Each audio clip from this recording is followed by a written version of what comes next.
नमस्कार.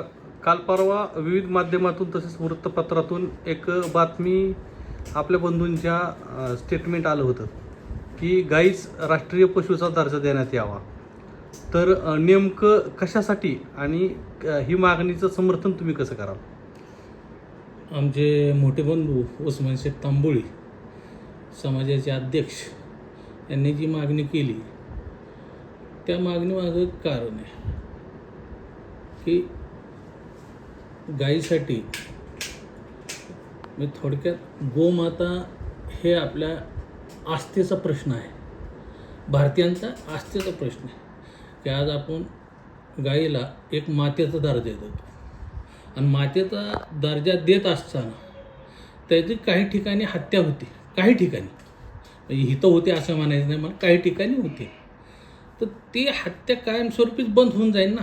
राष्ट्रीय पशु जर जाहीर केला तर ती विकणाऱ्यावर त्याला शासन राहील, घेणाऱ्यावरही शासन राहील आणि कापणाऱ्यावर शासन राहील. ह्या तिन्ही गोष्टी बंद होऊन जाते राष्ट्रीय पशु जाहीर केल्यानंतर. दुसरी गोष्ट, ह्याच्यामधनं जी भांडणं वादविवाद जी होत आहेत काय की ज्याच्यामुळं काही द्वेष करणारे लोक की आपसामध्ये एक विघटन करण्याची पद्धत जी चालू आहे, दंगली घडवण्याचा जी प्रयत्न चालू आहे, हिंदू मुस्लिम करण्याचा जो प्रयत्न चालू आहे तो बंद होऊन जाईल. तर माझी ह्या भाजप सरकारला कळकळीची विनंती की तुम्ही गाईस राष्ट्रीय पशु जाहीर करावं व राष्ट्रीय पशु जाहीर केल्यानंतर ह्याच्यामध्ये एक तर पहिली गोष्ट अशी होईल की ह्या सरकारवर लोकांचा विश्वास वाढेल किंवा खरंच ह्यांना गाई मातेची काळजी आहे. दुसरी गोष्ट अशी होईल की स्वतःहून मुस्लिम समाज ह्या गोष्टीला विरोध करतोय. काय मुस्लिम समाजाने आता कायमस्वरूपी ना गाई घ्यायचं बंद केलं, गाय कापायचं बंद केले, गाईचं मटण खायचं बंद केलेलं आहे. गाईचं मटण खात बी नाही कोण मुसलमान काय त्याच्या बाबतीत. आता स्वतःहूनच आम्ही आमच्या लोकांमध्ये एक प्रकारची भावना निर्माण केलेली की बाबा काही दुनियादारी काही असो की आपल्याला ह्या गोष्टी करायच्या नाहीत. आम्ही स्वतःहून सर्व मशिदीमध्ये ऐलान केलेले, सगळ्या मशिदीमध्ये की बाबा ह्याच्या पुढं कसल्याही पद्धतीचं जवळजवळ ही पहिलीच ईद नाही, ह्याच्या अगोदर 4-5 ईदपासून असंच चालू आहे की बाबा आपल्याला जी बीप आहे हे बीप वर्ज्य करायचं, म्हणजे घ्यायचं नाही ना, खायचं नाही ना, कापायचं. तरीही काही ठिकाणी गोमांस सापडल्याच्या घटना आहेत ज्यामध्ये मुस्लिमच हे आहेत, आरोपी आहेत. त्यामुळेच म्हणतोय ना की बाबा काही लोकांमुळं सगळ्या समाजाला नाव ठेवलं जातं, सगळ्या समाजावर ह्या गोष्टीचा वचपा काढला जातो, संपूर्ण समाजाला कटघऱ्यात उभं केलं जातं, संपूर्ण आमच्या समाजाला आरोपी केलं जातं. त्या लोकांना जे काही लोक आहेत तथाकथित त्यांना शासन सरकारने करावं हे आम्ही स्वतःहून सांगतोय ना की तुम्ही त्यांना डायरेक्ट शासन करा, मकोका लावा. पण जर ही गोष्ट जर झाली किंवा एक वेळ राष्ट्रीय पशु जाहीर केला तर ह्या गोष्टी होणारच नाहीत. राष्ट्रीय पशु जाहीर केला तर कोणचा शेतकरी बाजारात गाईला आणणार नाही, कोणचा खाटी विकत घेणार नाही, कोणचा खाटी सलाटर हाऊसमध्ये आणणार नाही आणि ते कापणार नाही. बरं, आता ही कापणारे किती लोक आहेत भारतामध्ये? 3 ते 4%.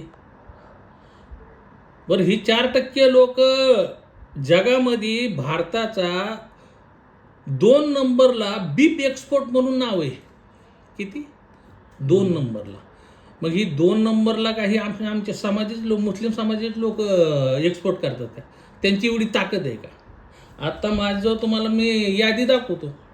कंपन्या आहेत त्यांचे नावं सांगतो मी तुम्हाला. Al Kabir limited, Arabian export, MKR export, Al Noor export, AOV export, standard frozen limited, पाने product, Ashwini agro, Hind agro limited, care export limited,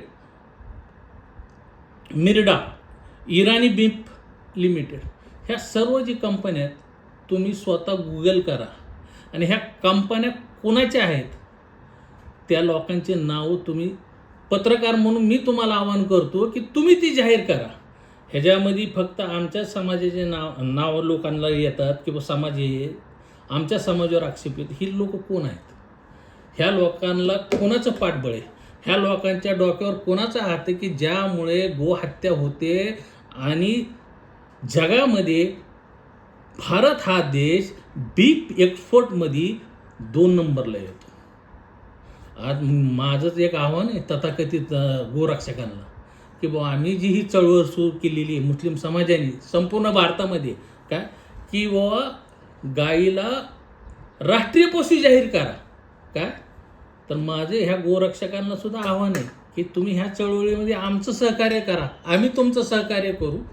तुम्ही ह्याला गाईला राष्ट्रीय पशु म्हणून जाहीर करण्यासाठी आम्हाला पाठबळ द्या, आम्ही तुम्हाला पाठबळ देऊ. एकमेकांचा हे करू अवघे धरू सुपंत ह्या पद्धतीने वागल्यात ही जी आपल्यामधली दरी काय ह्या दरी संपूर्णतः नष्ट होऊन जाईल आणि सगळं आलबेल होऊन जाईल.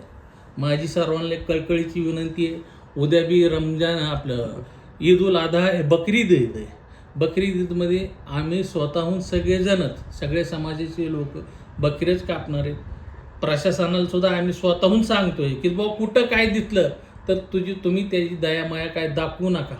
काय त्याच्यावर कडक शासन करा. तसं तर होणारच नाही कारण ही चळवळ आता ही काय 2-4 दिवसातली नाही, जवळजवळ नाही म्हटलं 3-4 वर्ष झालं आम्ही सगळ्यांना सांगतोय आणि त्या पद्धतीने आमचे लोक ऐकत आहेत. कोणीही काही कापणार नाही, कोणीही ह्या गोष्टीच्या नादी लागणार नाही. ज्या गोष्टीमुळं हिंदू मुस्लिम हा वाद विकोपाला जातो ती गोष्टच एक वेळ नष्ट झाली, एक वेळ राष्ट्रीय पशु जाहीर झाला तर ह्या गोष्टी होणारच नाही.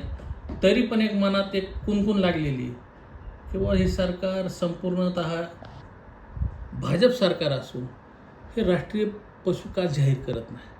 ह्याच्या मागले गौड बंगाल काय ह्या प्रश्नाचं उत्तर तथाकथित आमच्या इथल्या भाजप नेत्यांनी द्यावं. अहो भाजप नेत्यांनी मला असं वाटतं की तुम्ही त्या भाजप नेत्यांना हा प्रश्न विचारावा की बुवा तुम्ही हा राष्ट्रीय पशुचा जी मुद्दा उचललेला आहे संपूर्णतः मुस्लिम समाजाने, तुम्ही ह्याबाबत तुमचं काय मत आहे. तुम्ही तुमच्या वरल्या श्रेष्ठींना नेत्यांना ही गोष्ट सांगा किंवा नाही. व ह्या गोष्टीला जर तुम्ही सांगितलं आणि जर त्यांनी ऐकलं नाही तर ह्याच्या मागं मी असं 100% सांगू शकतो की ह्यांना राष्ट्रीय पशु करायचं नाही आहे.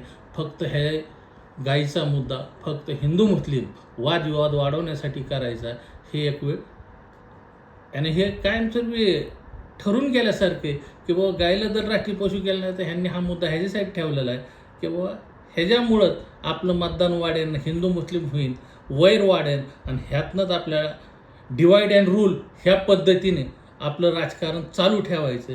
ह्यासाठी ह्याला राष्ट्रीय पशु करत नाही.